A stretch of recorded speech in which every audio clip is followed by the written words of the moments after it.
नमस्कार दोस्तों, मैं आपका साथी संदीप सिंह। आज आप लोगों के लिए जो एसएससी की अपनी जो सीपीओ की जो सीरीज़ है ना, प्रीवियस ईयर क्वेश्चंस पेपर जितने भी है अपने कम से कम 3 से 4 साल के हम करेंगे।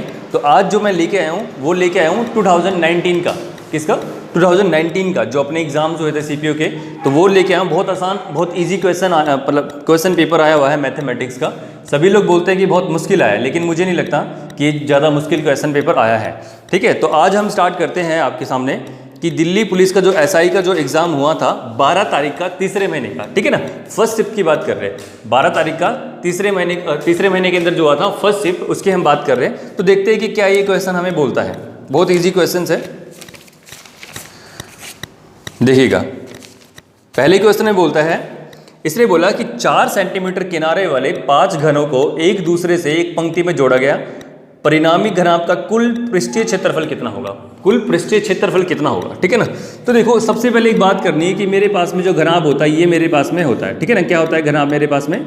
ये मेरे पास में घनाभ होता है। ठीक है, अब मैंने इसको बना दिया। अब इसको फिर मैंने आगे बढ़ाया और मैंने इसको इससे मिलाया, और इसको फिर मैंने आगे बढ़ाया, इसको इससे मिलाया, फिर इस तरीके से मैंने इसको बना दिया। उसके बाद फिर मैंने इसको आगे बढ़ाया और इस तरीके से फिर मैंने इसको आगे बढ़ाया, इसको मिला दिया। तो ये हमारा बनता चला गया। ठीक है ना। अब ये आपको कितने बनाने हैं? ये आपको टोटल 5 बनाने हैं। कितने? ये आपको टोटल 5 बनाने हैं।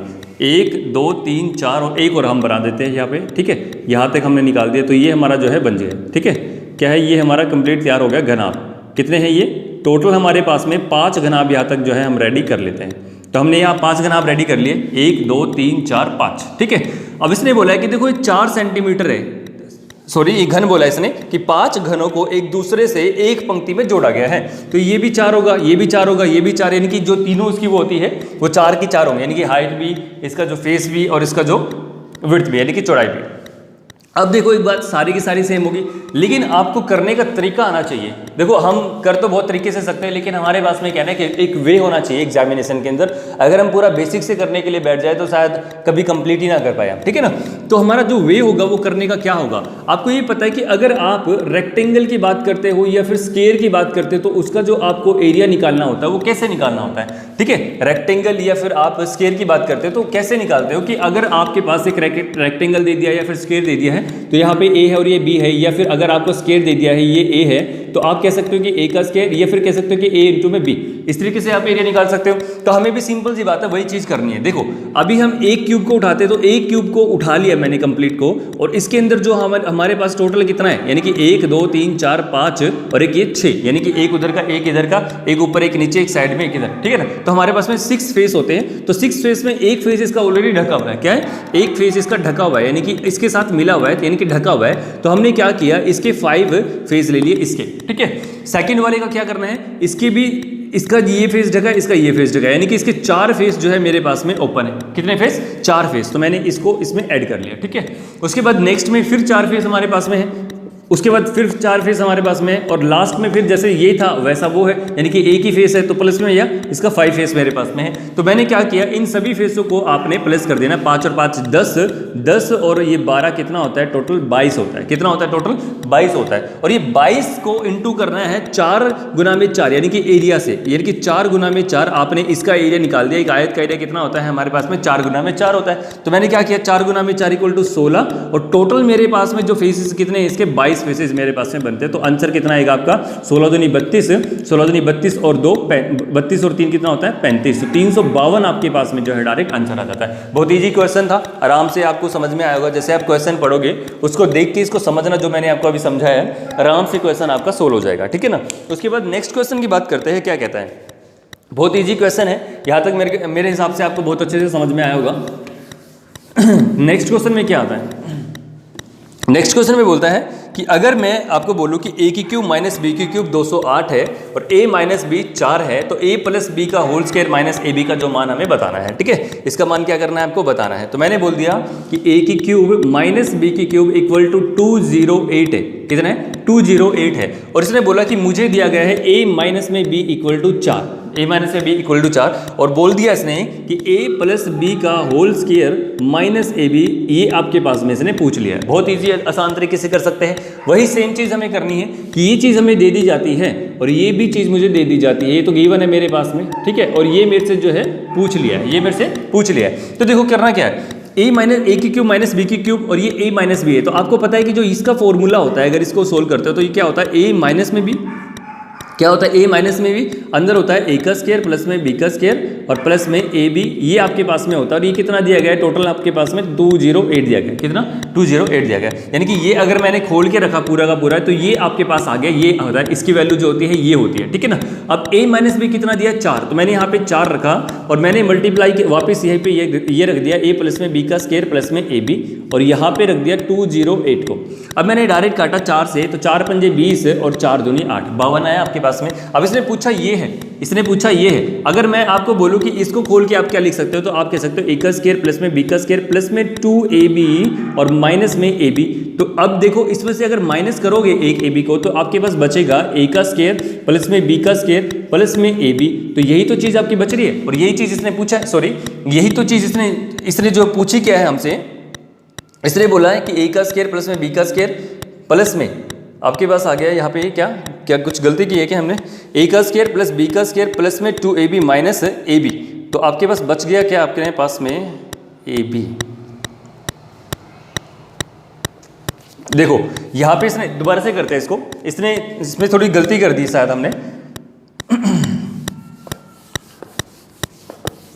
देखो यहाँ से दोबारा देखते हैं हम क्या बोलता है ये, ए माइनस बी, ए प्लस में बी का स्क्वायर माइनस ए बी इसने पूछा है। ए की क्यूब माइनस बी की क्यूब, ए की क्यूब माइनस बी की क्यूब कितना है 208 है और ये हमसे दे दिया है और ये जो है इसने पूछा है हमसे, ये जो है हमसे पूछ लिया है, ठीक है ना। अब ये अगर उसने हमसे पूछा है तो इसका मतलब क्या बनता है, ए माइनस में बी हमने यहाँ तक निकाल दिया 52, क्या निकाल दिया 52 निकाल दिया। तो चलो एक इसको देखते हैं हम कैसे क्या करना है।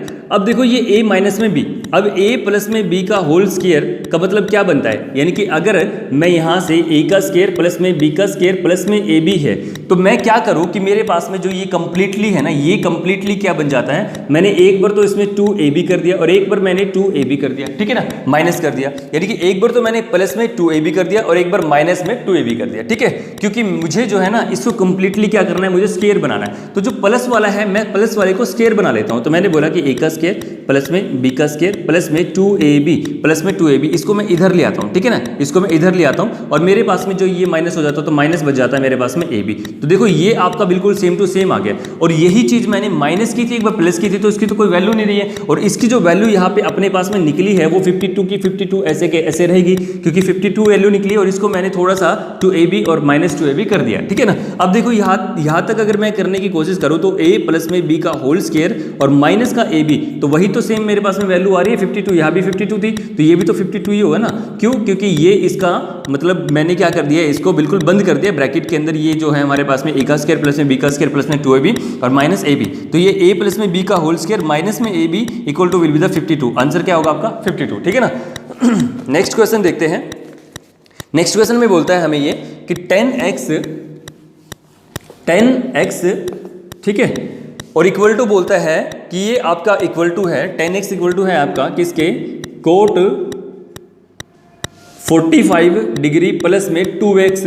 तो ये कह रहा है कि फाइंड करना है हमें, फाइंड करना है आपको x की वैल्यू को फाइंड आउट करना है। किसकी वैल्यू को आपको फाइंड आउट करना है, x की वैल्यू को आपको फाइंड आउट करना है। तो देखो कुछ नहीं करना है, जब कभी भी आपके पास में यहाँ पे जो टर्म होती है ना उसकी अपोजिट टर्म अगर यहाँ पर आती है, अपोजिट टर्म यहाँ पर आती है तो इन दोनों का जो सम होता है ना, इन दोनों का जो सम होता है x और इसका जो ये इसका लगा है, ठीक है ना, इसका जो सम होता है वो 90 के बराबर होता है। किसके बराबर होता है, वो 90 के बराबर होता है, ठीक है। बहुत ईजी है। अगर आपका साइन होता है और यहाँ पे क्या होता है कोसेक होता है तो भी 90 के बराबर होता है। अगर यहाँ पे कोस आता है और वहाँ पे सेक आता है तो भी किसके बराबर होता है, 90 के बराबर होता है। तो इजी तरीके से हम कर सकते हैं, बहुत आसान क्वेश्चन है। मैंने बोला कि x प्लस में 45 डिग्री प्लस में 2x किसके बराबर होता है। मैंने आपको बताया कि जब कभी भी यहाँ पे 10 है तो कोट आ जाता है, साइन है तो कोसेक आ जाता है, सेक है तो क्या आ जाता है, कोस आ जाता है, ठीक है। तो हमेशा कितना होता है, इसका और इसका सम हमेशा 90 के बराबर होता है। तो लिख दिया मैंने 90 के बराबर होता है, बिल्कुल ठीक है। अब यहाँ पे इनको जोड़ते हैं, ये आ गया आपका 3x प्लस में 45 डिग्री इक्वल टू 90 है और ये 40 इधर 45 उधर चला गया तो 3x equal to will be the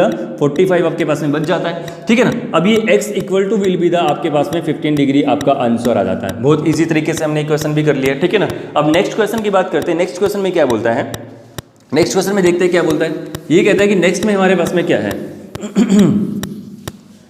next में बोला है इसने कि 675 इंटू 675 इंटू 675 प्लस में 3 2 5 इंटू 3 2 5 इंटू 3 2 5 अपोन में इसने बोला है हमको कि 67.5 इंटू 67.5, ठीक है। फिर कहता है प्लस में 32.5 इंटू 32.5, उसके बाद कहता है कि माइनस करना है, मुझे क्या करना है 67.5 इंटू 67.5, ठीक है, कोई प्रॉब्लम नहीं है यहाँ तक। अब देखो इसमें करना क्या है हमें, इसमें एक ही चीज़ आपको क्या नजर आ रही है कि देखो ये 3 बार लिखी गई है, एक टर्म कितनी बार लिखी गई है आपके 3 बार लिखी गई है। एक तो ये 3 बार लिखी गई है और एक बार आपकी ये 3 बार लिखी गई है, ठीक है। एक बार नीचे आपके देखते हैं तो ये जो है 2 टर्म लिखी गई है, यहाँ पे भी ये 2 टर्म लिखी गई है और यहाँ पर ये क्या लिखी गई, सॉरी यहाँ पर हमने कुछ गलती की है। ये कह रहा है कि क्वेश्चन में बोलता है ये कि 325 है, क्या है ये 325 है, क्या है ये 32.5 है, ठीक है। तो ये वाली टर्म हमसे दी गई है, ये वाली टर्म हमसे दी गई है। इसका जो है सॉल्यूशन पूछा है कि इसका सॉल्यूशन क्या हो सकता है, आपको सॉल्यूशन बताना है कि ये क्या होगा, ठीक है। इसके डिवाइड में है ये वाली टर्म। तो देखो कुछ नहीं करना आपको, सबसे पहले तो एक काम करता हूँ, अगर ये 675 675 675 है, इसमें कोई भी पॉइंट नहीं है तो आपको इसमें भी कोई पॉइंट नहीं रखना है, इसमें भी कोई पॉइंट नहीं रखना है। तो इसका मतलब है कि इसके बंडे में क्या कर दूंगा 100 कर दूंगा, क्योंकि 10 इसके नाम का और 10 इसके नाम का मल्टीप्लाई करेंगे तो 100, 10 इसके नाम का और 10 इसके नाम का मल्टीप्लाई करेंगे तो 100, और 10 इसके नाम का 10 इसके नाम का तो मल्टीप्लाई करेंगे तो 100। अब देखो आपके पास में एलसीएम 100 आ गया और ऊपर ऐसे कैसे टर्म्स रहेंगे, बिल्कुल कोई प्रॉब्लम नहीं है, क्योंकि 100 सभी के नीचे है तो ऊपर किसी भी टर्म के अंदर कोई इफेक्ट नहीं पड़ने वाला। तो इस 100 को मैंने यहाँ से खत्म कर दिया एलसीएम लेके, ठीक है ना। एलसीएम लेके मैंने एक एलसीएम ले लिया कंप्लीटली इनका और मैंने 100 को खत्म कर दिया, कोई दिक्कत नहीं है। अब उसके बाद में नीचे चलते हैं, अब इस 100 को यहाँ से भी खत्म कर देते हैं। इस 100 को मैंने यहाँ से खत्म करके मैंने क्या किया, इसको यहाँ पे मल्टीप्लाई कर दिया, क्योंकि ये वाली टर्म ऊपर जाके मल्टीप्लाई हो जाती है, तो मैंने यहाँ पे जो है इसको मल्टीप्लाई कर दिया, ठीक है ना। अब मुझे करना क्या है, देखिएगा यहाँ पर जो है ना ये आपके 3 टर्म, मतलब एक ही नंबर जो है आपको 3 बार दिया गया है। एक ही नंबर कितनी बार दिया गया, 3 बार दिया गया। तो मैंने सीधा डायरेक्ट कर दिया कि a की क्यूब प्लस में b की क्यूब, बिल्कुल ठीक है, यानी कि a को इसको तो मैंने मान लिया a और इसको मैंने मान लिया b और इनटू में मैंने 100 ऐसे के ऐसे रख दिया, बिल्कुल। और नीचे में आया, मैंने बोला कि ये 2 बार लिखा गया है, तो मैंने बोला कि a का स्क्वायर, क्योंकि अब जो है इसमें पॉइंट खत्म कर दिया गया है मेरे द्वारा, क्या है पॉइंट खत्म कर दिया गया है 100 लगा के, ठीक है ना। अब मैंने यहाँ से जब पॉइंट खत्म कर दिया है तो ये पॉइंट को लगेंगे नहीं है बिल्कुल भी, ठीक है ना, इसको मिटा दो। अब मैंने क्या किया कि ये तो a का स्क्वायर है, अब मेरे पास में प्लस में क्या है b का स्क्वायर है, और माइनस में मेरे पास में क्या है कि a और b है, मेरे पास में क्या है a और b है मेरे पास में। अब देखो a का क्यूब प्लस में b का क्यूब इंटू में 100, ये तो अलग से है 100, इसका तो कोई वैल्यू नहीं है। अब a का क्यूब b का क्यूब आपको पता है कि क्या होता है, ठीक है ना। अब a का क्यूब b का क्यूब प्लस में है आपके पास में, तो आप बोल सकते हो कि a प्लस में b और होता है a का स्क्वायर प्लस में b का स्क्वायर माइनस का आपके पास में क्या होता है ab। तो देखो और नीचे भी मैंने ये लिखा है, क्योंकि ये वाली टर्म मैंने इसके अंदर नहीं काटी, अब की बार मैंने छोटा बना लिया इसको डायरेक्ट फॉर्मूले के अंदर डाल के कि a का क्यूब b का क्यूब, a का स्क्वायर और b का स्क्वायर, ठीक है। तो मैंने यहाँ पे डायरेक्ट रखा कि a का स्क्वायर प्लस में b का स्क्वायर माइनस में ab, तो यहाँ से डायरेक्ट आपके पास में कटेगा और आपके पास में बचेगा क्या a प्लस में b, आपके पास में बचेगा क्या a प्लस में b, और इनटू में आपके पास में क्या बच रहा है 100 इंटू 100, ठीक है ना। तो मैंने 100 और कर दिया, तो a प्लस में b, यानी कि a तो मेरे पास में ये था और b मेरे पास में ये था, तो मैंने क्या किया यहाँ से इसको जोड़ दिया कि मेरे पास में 675 प्लस में 325, ठीक है ना। इसको मैंने क्या कर दिया, जोड़ दिया आपस में, और इनटू में क्या कर दिया, इसको जोड़ के इनटू में मैंने 100 कर दिया, ठीक है। तो ये कितना आ गया 1000 इंटू में 100, तो मेरे पास में कितना आ गया आंसर 1 लाख आंसर मेरे पास में डायरेक्ट आ गया, ठीक है ना। बस यहाँ पे समझने में थोड़ा सा हमें टाइम लगा। अगर हम बात करें डायरेक्ट करने की, तो आपको पता है कि a का क्यूब प्लस में b का क्यूब मेरे पास में होता है। यहाँ से मुझे पता है कि 10 इसका 10 इसका और फिर प्लस है, तो 10 और 10 100 होता है, फिर यहाँ भी 100 होता है और यहाँ भी 100 होता है, डायरेक्ट ऊपर लेके जाऊंगा मैं 100 को, ठीक है। उसके बाद पता है कि a का स्क्वायर प्लस में b का स्क्वायर माइनस में ab, तो मैंने ऊपर से नीचे वाला काट दिया और बचा मेरे पास में a प्लस b। इतना करने की जरूरत नहीं है बिल्कुल भी जितना हमने किया है, बस ये है कि हमें समझ के 2 या 3 पे प्रैक्टिस करनी है। जैसे एग्जामिनेशन में देखेंगे तो माइंड में स्टक करेगा कि हाँ ये क्वेश्चन ऐसे करना है, और वहाँ पे हम डायरेक्ट आंसर दे पाएंगे, ठीक है ना। अब उसके बाद में नेक्स्ट क्वेश्चन की बात करते हैं। नेक्स्ट क्वेश्चन में हमारे पास क्या चीज़ पूछता है, ठीक है। नेक्स्ट क्वेश्चन में ये बोल रहा है, नेक्स्ट क्वेश्चन में हमें बोलता है कि ये अब क्वेश्चन नंबर आपका बोलता है यहाँ पर, ये क्वेश्चन नंबर 117, क्वेश्चन नंबर 117 आपको जो है ये बोलता है, ठीक है ना। बोलता क्या है, कहता है कि 6 अंक, यदि 6 अंकीय संख्या 4x 4y और 96 संख्या 88 से पूर्णतः विभाज्य हो, 88 से पूर्णतः डिवाइड हो, यानी कि कंप्लीटली डिविजिबल हो, तो आपको बताना है x प्लस में 2y की वैल्यू कितनी होगी, ठीक है ना। x प्लस में 2y की वैल्यू कितनी होगी। क्वेश्चन आपने पढ़ लिया, अब आंसर देने की कोशिश करते हैं। क्या है ये, कहता है कि 4x मेरे पास में है, ठीक है ना, 4x मेरे पास में है और ये 4y है मेरे पास में, और ये कहता है कि मेरे पास में 96 है। क्या है ये 96 है, और इसको आपको जो है 88 से जो है डिवाइड करना है, इसको 88 से डिवाइड करना है। उसके बाद में आपको निकालना क्या है, इसने पूछा है x प्लस में 2y, x प्लस में 2y आपको जो है इसकी वैल्यू निकालनी है, x प्लस में 2y की वैल्यू आपको जो है फाइंड आउट करनी है। और ये कितनी नंबर की संख्या है, इसने बोला कि जो ये 1 2 3 4 5 6 ये 6 अंकिया है, ये 6 अंकिया है। तो मैंने क्या करना है, सबसे पहले हम बात करते हैं कि अगर मैंने कभी भी 88 से या कोई भी और नंबर से अगर डिविजिबल करना है तो हमें उनका जो है रूल पता होना चाहिए कि किस तरीके से हम कर सकते हैं। ये तो आपको पता लग गया कि हमें फाइंड आउट करना है x प्लस में 2y, ठीक है ना। तो देखो जब आपको पता है कि 88 से डिविजिबल होना चाहिए कोई भी नंबर, तो वो हो कैसे सकता है। मैंने बोला आपको कि ये 11 इंटू में 8 है। क्या है ये 11 इंटू में आपके पास में 8 है, और जब ये 11 इंटू में आपके पास में 8 दिया गया है तो इसका मतलब है सबसे पहले मैं 8 की वैल्यू को निकाल लेता हूँ, क्योंकि मुझे पता है कि अगर लास्ट के 3 डिजिट अगर 8 से डिविजिबल कब होता है, डिविजिबल कब होता है, जब लास्ट के 3 डिजिट अगर आपके अच्छे से लास्ट के 3 डिजिट अगर 8 से डिविजिबल हो जाते हैं, किससे 8 से डिविजिबल हो जाते हैं, तो वो आपका 8 से बिल्कुल कट जाता है। चलो अब 11 के डिविजिबल रूल की बात करते हैं। तो 11 का जो डिविजिबल रूल होता है वो क्या बोलता है कि अगर आपका अल्टरनेट नंबर, जैसे मैंने बोला कि 4 6 10 4 6 11 2 5, ठीक है ना। अब इसको जो डिविजिबल रूल होता है 11 का डिविजिबल रूल क्या होता है कि जो अल्टरनेट नंबर होते हैं, यानी कि जो अल्टरनेट नंबर ये वाला और फिर एक नंबर छोड़ के, ठीक है ना, अब ये वाला और ये वाला, ठीक है ना, एक एक नंबर छोड़ के यानी कि अल्टरनेट नंबर को आपस में जोड़ के उनको फिर अल्टरनेट नंबर से ही माइनस, यानी कि 4 1 5 और 2 कितना हो गया, 4 1 5 2 7 और 6 और 1 7 और 5 12 में से क्या घटाओगे आप, 7 को घटाओगे तो आपके पास में 5 आएगा, ठीक है ना। अगर 0 आती है या फिर 11 आता है, ठीक है ना, 0 आती है या फिर 11 आता है, ठीक है, 0 आ गई या फिर 11 आ जाता है, तो आप कह सकते हो कि ये जो नंबर है वो 11 से डिविजिबल है, ठीक है। ये तो हमने पता कर लिया, जो बहुत इंपॉर्टेंट था इस क्वेश्चन को सोल्व करने के लिए। और आज के टाइम में सीपीयू हो, चाहे वो सीजीएल हो, चाहे वो सीएचएसएल हो, या फिर वो कोई भी एग्जाम हो, आपका बैंकिंग का एग्जाम हो आपका, ठीक है, या फिर वो यूपीएससी हो, ठीक है, या फिर वो स्टेट कॉम्पिटिटिव एग्जाम हो, सारे के सारे एग्जाम्स के अंदर ये क्वेश्चन आता है। और इस क्वेश्चन में बच्चा हमेशा फंसता है, क्योंकि उसके कॉन्सेप्ट क्लियर नहीं होते, ठीक है ना, वो करता कुछ हो रहा है बेचारा और इसमें मेथड लगता कुछ हो रहा है। तो हमने बात कर ली कि 8 से डिविजिबल क्या होना चाहिए और 11 से डिविजिबल क्या होना चाहिए, तो यहाँ तक हमने बात की। अब इसके क्वेश्चन को सोल्व करने की बात करते हैं, कैसे करना है हमें। तो मैंने बताया कि सबसे पहले मैंने अब 88 को लिख लिया 11 गुना में 8, क्या लिख लिया, 11 गुना में 8 से गया।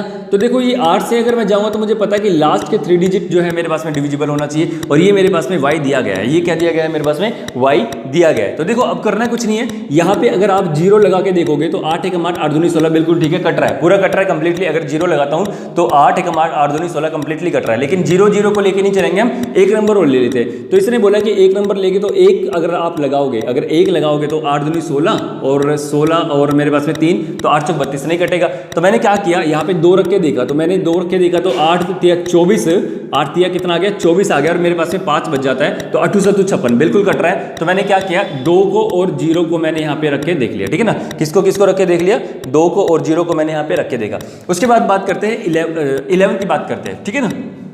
सबसे पहले मैंने 8 की बात की, जो कि लास्ट के 3 डिजिट है, मैंने यहाँ पे काटने की कोशिश की। अब मैं 11 के ऊपर आता हूँ। 11 का मतलब मैंने बताया था कि अल्टरनेट नंबर जो होता है, यानी कि 4 को 4 से और 4 को फिर 9 से और x को जो है y से और फिर 6 से, ठीक है ना, यानी कि एक नंबर छोड़ के अगले नंबर को जो है हमें प्लस करना है और फिर आपस में क्या करना है, माइनस करना है। तो मैंने कहा 4x 4y और ये 9 6, तो मैंने y की जगह मैंने क्या कर रख लिया, 2 रख लिया आपकी बार, ठीक है ना। 2 रख के देखते हैं, बिल्कुल ठीक है, मैंने रख के देखा। अब मैंने 11 से डिवाइड करना है, तो मेरे पास में क्या आ गया, 4 को 4 से जोड़ा है और फिर 9 से जोड़ा है, और x को 2 से जोड़ा है और फिर 2 को 6 से जोड़ा है, क्योंकि अल्टरनेट नंबर फिर आपस में माइनस करेंगे। 4 और 4 8, 4 और 4 8 और 9 कितना होता है मेरे पास में, 17 होता है। माइनस मैंने कर दिया x प्लस में 2 प्लस में 8 प्लस में 6, ठीक है ना, x प्लस में 2 प्लस में 6, तो मेरे पास में आ गया 17 माइनस में यह आ गया x प्लस में 8, और अगर आप 8 माइनस करते तो x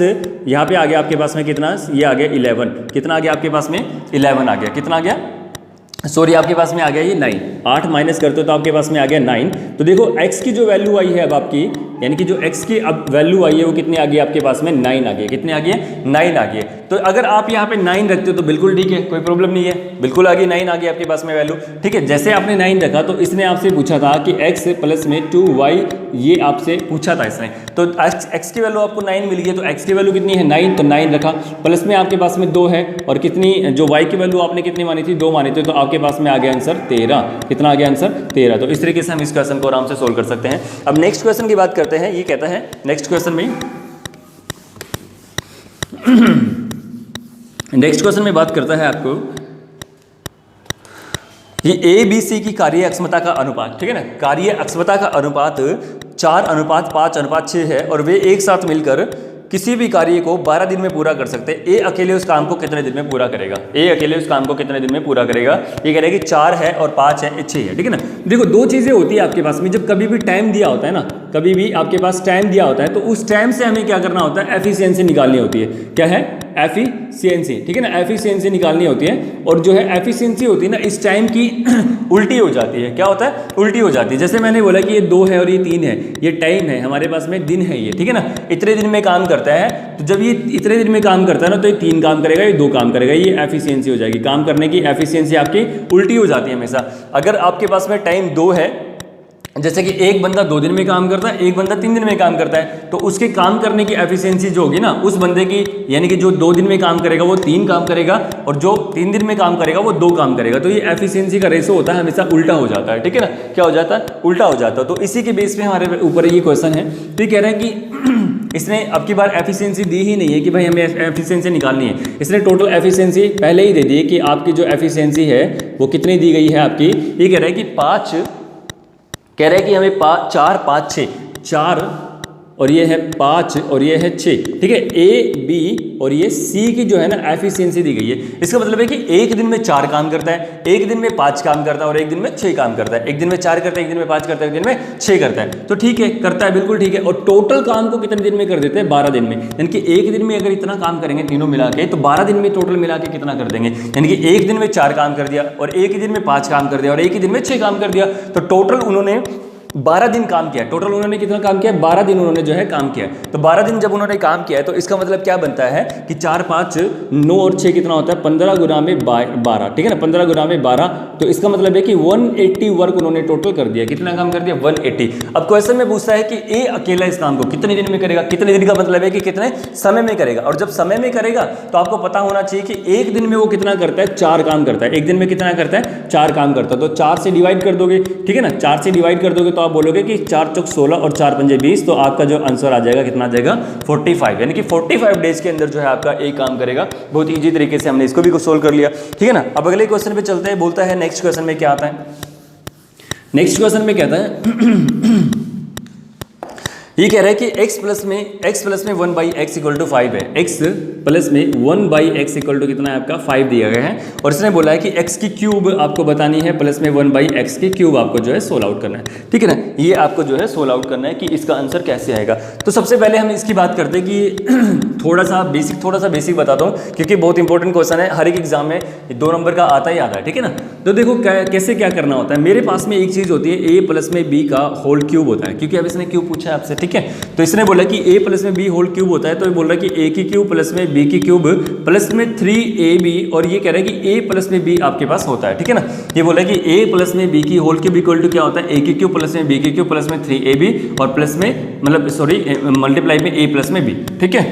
अब देखो आपको ये नजर आ रहा है कि a की क्यूब और b की क्यूब आपको नजर आ रहा है। तो यहाँ भी तो क्यूब और क्यूब है, तो मैंने इसको इधर ले लिया, a की क्यूब प्लस में b की क्यूब, और मैंने इसको इधर रख लिया a प्लस में b की होल क्यूब माइनस इसको कर दिया 3ab और ये आ गया a प्लस में b को। तो वही तो चीज़ आ गई है, ठीक है। वही चीज़ आ गई है कि अगर ये निकालना है ना आपको, तो जो ये वाला नंबर है ना, ये वाला नंबर है, इसका क्यूब कर देंगे, ये वाले नंबर का क्यूब कर देंगे और माइनस कर देंगे 3ab और a प्लस में b। तो वही चीज़ यहाँ पे सेम लेके चलनी है। देखो अगर मैं इसको खोल के दिखाना चाहूँ तो भी कोई फायदा नहीं है वैसे, अगर आप डायरेक्ट करोगे तो ज़्यादा बेटर है, ठीक है। जब खोल के तब दिखाएंगे अच्छे से जब हम इसका पूरा सिलेबस इस चैनल पे करेंगे, ठीक है। तो देखो इसका आपका क्यूब कितना है, इसका क्यूब यानी कि यही चीज़ निकालनी है आपको। इसका मतलब है कि एक्स की क्यूब प्लस में 1/x की क्यूब आपको जो है सोल्व आउट करना है, ठीक है ना, यही सोल्व आउट करना है। तो मुझे बताया, मैंने अभी आपको बताया है कि इसका जो है क्यूब करेंगे, ठीक है ना, इसका क्या करेंगे 5 का क्यूब करेंगे, 5 का क्यूब करेंगे, माइनस करेंगे हम इसमें से, क्या माइनस करेंगे 3ab। तो 3ab तो मुझे बताओ कि ab तो x और y है, x और ये है ना, a ये है और b ये है, तो आपस में कटे जाएंगे, तो इसका तो कोई महत्व नहीं रहेगा, तो माइनस कर देंगे ऐसे के ऐसे डायरेक्ट, क्योंकि a भी आपका जो है वो x प्लस में 1/x है, तो इसको मैंने डायरेक्ट काट दिया। अब a प्लस में b आपका कितना दिया गया है, टोटल a प्लस में b आपका 5 दिया गया, तो आपको 5 से मल्टीप्लाई करना है। तो 5 5 25 पंजे 125 माइनस में 3 बजे 15, तो आपका आंसर आ गया 110, डायरेक्ट आपका आंसर 110 आ जाता है, ठीक है ना। और भी आसान तरीके से क्या करना है, ये तो मैंने थोड़ा खोल के समझा है, कुछ नहीं करना। जब कभी भी आपके पास ऐसा क्वेश्चन आता है, ये क्वेश्चन आता है, तो आपको डायरेक्ट करना है कि प्लस का जब क्वेश्चन आता है तो 3 से मल्टीप्लाई करना होता है इस नंबर को, इस नंबर का क्यूब कर दो फटाफट से, नंबर का क्यूब कर दिया यानी कि 5 का क्यूब कर दिया 125 माइनस में करना है हमेशा 3 से मल्टीप्लाई, हमेशा 3 से मल्टीप्लाई। अगर यहाँ पे प्लस आ गया तो माइनस करेंगे यहाँ पे, अगर यहाँ पे माइनस आ गया तो हम प्लस करेंगे यहाँ पे, ठीक है ना। माइनस क्या करना है, 3 गुना में 5 करना है, तो हमारे पास में 125 माइनस में 15, तो आपके पास में कितना आंसर आ गया 110, तो आपका आंसर आ गया 110, ठीक है ना। तो 110 आपका डायरेक्ट आंसर आ जाता है। अब उसके बाद नेक्स्ट क्वेश्चन की बात करते हैं। नेक्स्ट में क्या बोलता है, ये कहता है नेक्स्ट क्वेश्चन में आपका क्या बोलता है, देखते हैं। इसने बोला कि 2 नल ए और बी किसी खाली टैंक को क्रम से 6 और 9 घंटे में भर सकते हैं। प्रत्येक नल को बारी बारी 1 घंटे के लिए खोला जाता है। सबसे पहले नल ए को खोला जाता है और वह टंकी को कितने घंटे में, मतलब वह टंकी कितने घंटों में पूर्णतः भर जाएगी, ठीक है ना, कंप्लीटली कितने घंटों के अंदर फिल हो जाएगी। तो देखो बहुत आसान क्वेश्चन है, सेम वही चीज़ हमें करनी है। इसने आपकी बार टाइम दे दी और एफिशिएंसी हमें निकालनी है। क्या करना है, टाइम दे दी आपकी बारी, यानी कि एक तो नल है आपका ए और एक नल है आपका बी जो कि 9 घंटे में भरता है, ये 6 घंटे में भरता है, ठीक है ना। ये क्या है आपका टाइम है, ये क्या है आपका टाइम है, ये क्या है आपका टाइमिंग दिए गए, ठीक है ना। आपको वर्क की एफिशिएंसी निकालनी है, क्या निकालनी है, वर्क की एफिशिएंसी निकालनी है। तो एफिशिएंसी मैंने बताया था कि इनका एलसीएम ले लो आपस में, क्या ले लो इसका एलसीएम, यानी कि मैंने 18 एलसीएम लिया, तो मेरे पास में 6 दूनी 6 तिये 18 और 9 दूनी 18, ठीक है ना। तो मेरे पास में एफिशिएंसी आ गई 3 और 2, यानी कि ये 6 घंटे काम करता है तो 3 काम करेगा, और ये 9 घंटे काम करता है तो 2 काम करेगा, नॉर्मल सी बात है। अब करना क्या है, देखो ये 3 काम करता है और ये 2 काम करता है, लेकिन अब की बार ना ये अलग अलग घंटे में काम करते हैं, अलग अलग घंटे में काम करते हैं, यानी कि 1 घंटा काम इसने किया और 1 घंटा काम इसने किया। 2 चीज़ें होती है, मैंने आपको बोला कि मेरे पास में 2 व्यक्ति है, 2 व्यक्ति क्या करते हैं, मैंने बोला आपको कि मेरे पास में 2 व्यक्ति है, दोनों व्यक्ति ने 1 घंटे में काम पूरा कर दिया, तो इसने इसका मतलब है कि 1 घंटे में उसने अपना काम किया और 1 घंटे में इसने अपना काम किया। लेकिन अगर मैंने बोला कि 2 व्यक्ति है जिसने अलग मतलब बारी बारी से काम किया 1-1 घंटे के लिए, क्या बारी बारी से काम किया 1-1 घंटे के लिए, इसका मतलब है कि 1 घंटा पहले उसने काम किया और 1 घंटा उसने काम किया, ठीक है। 1 घंटा करने के बाद उसने स्टार्ट किया था। लेकिन अगर मैं पहले वाली बात पे जाऊं अपनी, तो मैंने बोला कि 2 व्यक्ति है और उन्होंने क्या है, उन्होंने काम किया है, ठीक है ना। अब उन्होंने क्या किया, 1 घंटे में काम कर दिया, तो उसने 1 घंटा अपना काम किया, उसने 1 घंटा अपना काम किया, ठीक है ना। तो यहाँ पे मैंने क्या कर दिया, ये 3 और ये 3 जो 3 काम इसने किया है और 2 काम इसने किया है, तो इसका मतलब है कि 2 हावर लिए इसने, टोटल कितने लिए, 2 हावर इसने टोटल लिए है, ठीक है ना। अब 3 + 2 टोटल काम, मतलब 3 + 2 घंटे के अंदर कितना काम होता है, 5 काम होता है। टोटल काम कितना है, 18 है, तो मैंने यहाँ से काट दिया 5 तिये 15, 5 तिये 15 पे काट दिया, यानी कि 5 तिये 15 काम इसने कंप्लीट कर दिया 3 घंटे के अंदर, यानी कि 3 घंटे लिए, लेकिन ये 3 घंटे सिंगल आए। लेकिन अभी जो ये मतलब इसको मैंने मिला के यहाँ पे जो है डिवाइड किया था, तो इसलिए 3 आए, लेकिन मेरे पास में वास्तव में वो 2 घंटे बनते हैं, तो मैंने क्या किया, इससे मल्टीप्लाई कर दिया 2 से, तो मेरे पास में आ गया 6 आवर, ठीक है ना। कितना आ गया, 6 आवर मेरे पास में आ गया। लेकिन अब उसके बाद में आपके पास में 5 से 15, अभी भी 15 काम हुआ है ना, तो 3 काम तो अभी भी आपका बच रहा है, 3 काम तो अभी भी आपका शेष है ना, क्योंकि 5 से 15 काम तो इसने किया है, टोटल 5 होता है, तो 5 से 15 यानी कि 3 घंटे गुना में 2 आवर इसने यहाँ पे हमने मतलब इसको रखा है कि 2 आवर के बराबर है, तो 6 घंटे आ गए। लेकिन अभी भी 3 काम आपका बचा हुआ है, ठीक है ना। जो 3 काम बचा है, ये कहता है कि जिसने स्टार्ट किया था, जिसने भी स्टार्ट किया था, अगर ए ने स्टार्ट किया था तो वापस ए ही इसको दोबारा से करेगा, यानी कि जहां पे हमने पेयर बना के काम कर दिया और जो काम बचेगा ना,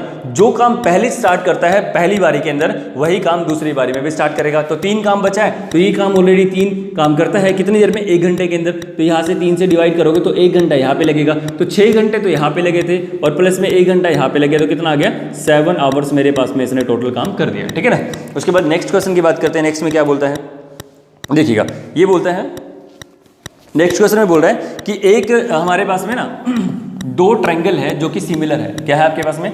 दो ट्रायंगल है जो कि बिल्कुल सिमिलर है। तो मैंने बोला ये कह रहा है कि ए बी सी का क्षेत्रफल और पी क्यू आर का क्षेत्रफल का जो अनुपात है वो 9 अनुपात में 4 है। ए सी 12 सेंटीमीटर है, ए बी 18 सेंटीमीटर है और बी सी जो है 15 सेंटीमीटर है। तो पी आर मेरे बराबर किसके बराबर होगी? तो देखो यहाँ पर जो है इसने दो त्रिभुज दे दिए, ठीक है ना। यहाँ पर क्या है, इसने दो हमारे पास में जो है ट्रायंगल दे दिए, ठीक है ना। तो ये कहता है कि ये ए बी सी है, सॉरी ये क्या है आपके पास में ए बी सी है, और ये कह रहा है कि मेरे पास में क्या है, क्यू पी आर है। ये क्या है अपने पास में? क्यू पी आर है। और ये कह रहा है कि इसको बोला है कि ये सिमिलर है। क्या है? ये सिमिलर है। क्या है? ये सिमिलर है। तो इसने बोला कि ए बी सी का जो क्षेत्रफल का अनुपात है वो 9 है और इसका जो क्षेत्रफल का अनुपात है वो 4 है। ये क्षेत्रफल का अनुपात है।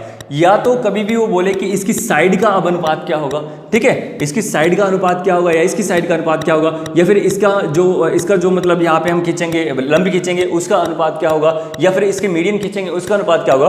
कुछ भी ये पूछ ले, कुछ भी ABCD पूछ ले, हमेशा और हमेशा जब इसकी जो ये साइड होती है या इसका जो मीडियन होती है या इसका जो परपेंडिकुलर होता है उसके स्क्वायर के बराबर जो है इसका क्षेत्रफल हो जाता है, ठीक है ना। उनके स्क्वायर के बराबर इसका क्षेत्रफल हो जाता है। तो बहुत ईजी है। तो इसने बोला है हमसे, ये बोला है हमें, ठीक है ना। अब ये कह रहा है कि ए बी सी, अब कह रहा है कि ए बी और ये सी है अपने पास में, क्या है, ए बी सी है, और ये कह रहा है कि मेरे पास में जो है क्यू पी आर। बस इसका ध्यान रखना है, जो क्वेश्चन में आपको ऊपर वाली जो लाइन दी है ना सिमिलर वाली, कि ए बी सी जो सिमिलर है क्यू पी आर के, ठीक है ना, ए बी सी सिमिलर है क्यू पी आर के, तो हमेशा यही चीज रखनी है, ठीक है ना, तो हमेशा यही चीज रखनी है। और अब नीचे वाली में देख रहे हैं कि नीचे वाली में पूछा क्या है, इसने पूछा है हमसे, इसने हमसे आंसर पूछा है पी आर का। तो देखो ये पी आर है अपने पास में, पी आर है, तो इसका मतलब है कि ए बी सी, यानी कि अब ये बी सी का जो है ना, बी सी के हमें बराबर रखना होगा। तो बी सी आपको दी गई होगी इसके अंदर, तो बी सी आपको दी गई है, टोटल कितनी दी गई है, 15 सेंटीमीटर। तो मैंने 15 सेंटीमीटर रखा है ऐसे, ठीक है। उसके बाद कहता है कि 15 सेंटीमीटर है। उसके बाद ये कह रहे हैं कि अब नीचे जो है अपन को पी आर निकालना है, पी आर निकालना, तो पी आर निकाल दिया, ठीक है। इसको कंप्लीटली भी करेंगे लेकिन तब करेंगे जब हमारा पूरा सिलेबस अच्छे से करेंगे, ठीक है ना।